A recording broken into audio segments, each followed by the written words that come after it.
Hello students, welcome to Sir Thomas Tutors. Today I'm going to teach you a very famous poem written by Rabindranath Tagore, Where the Mind is Without Fear.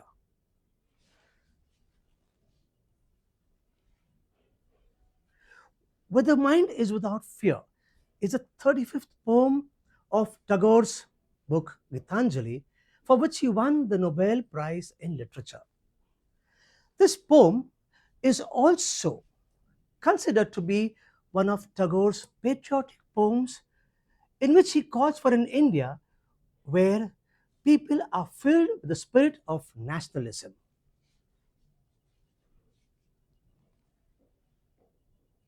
What do you see in this poem?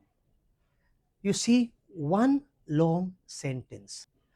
Why do you think Tagore wrote this poem in this manner?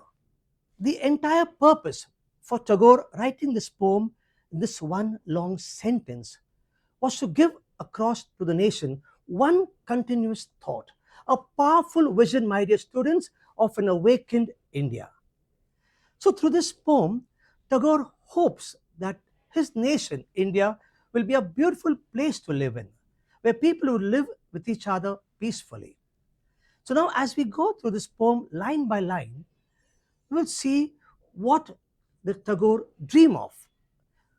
What is he talking about in this poem, and what is he hoping for through this poem?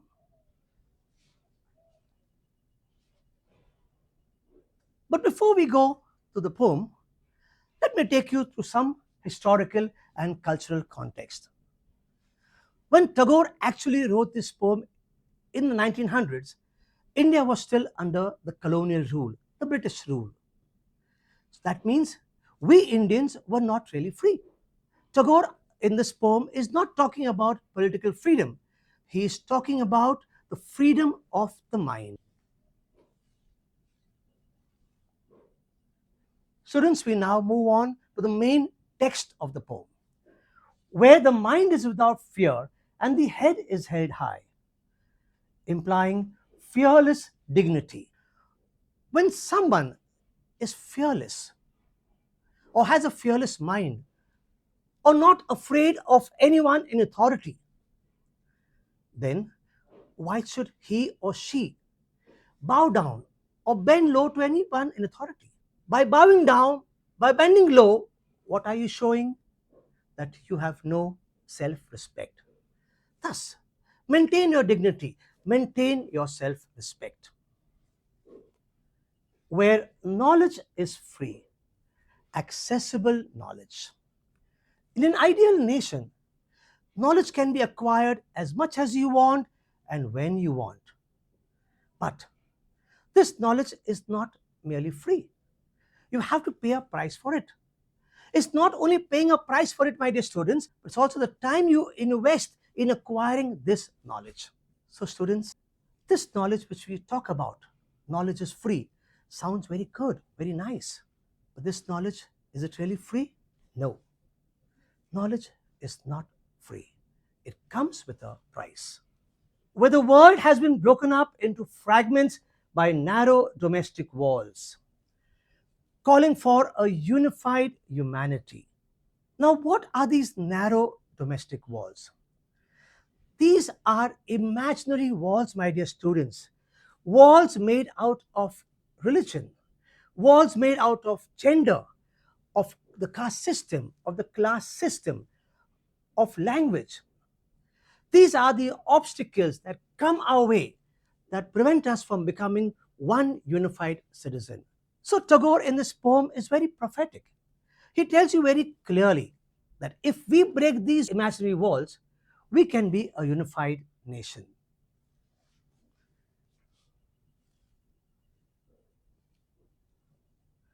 Where words come out from the depth of truth.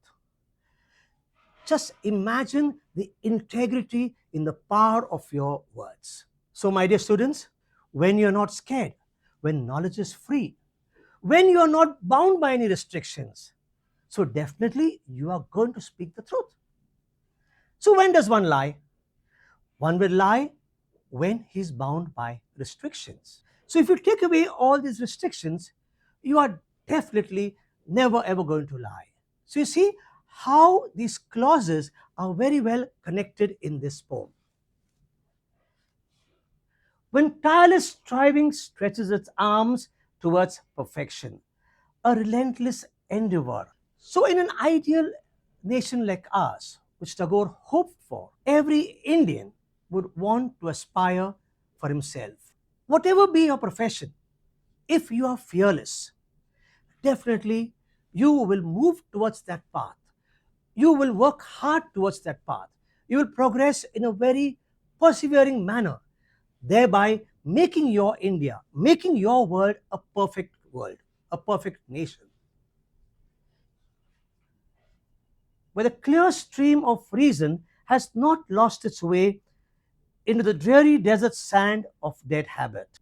So, Tagore over here compares your dead habit like the desert sand. So, what is this dead habit?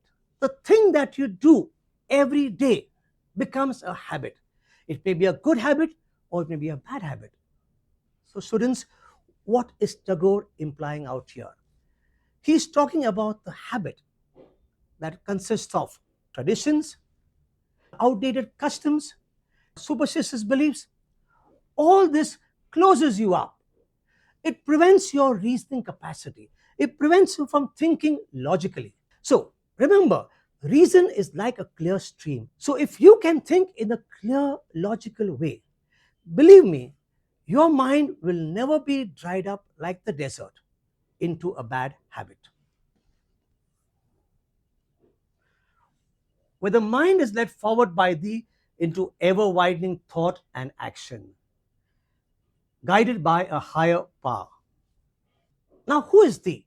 Thee suggests guidance from the divine or someone above in authority, whereby propelling us, pushing Indians to work towards a progressive path, which will make India a better place, into ever widening thought and action. That's the latter part of this line. Into ever widening thought and action. It is the leaders of the country who will convert this thought into action. Into that heaven of freedom, my Father, let my country awake. A prayer for awakening.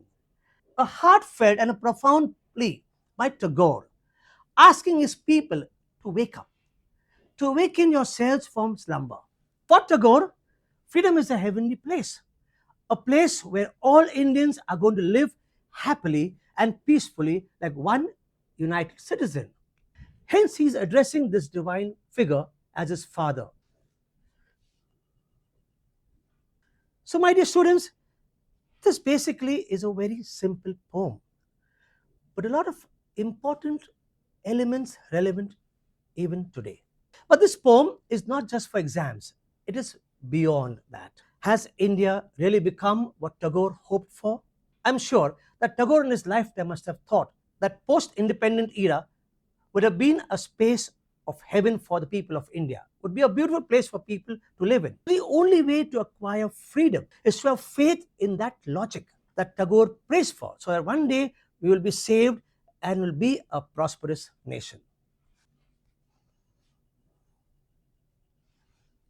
So, my dear students, if you just read the screen, let us all aspire, you and me, to awaken this nation of ours into this heaven of freedom within our own hearts and minds. So now you too will be aspiring yourselves as you are in the 10th grade. Your continuous work, your fearless mind, your freedom of thoughts, I'm sure will help you get what you are dreaming of.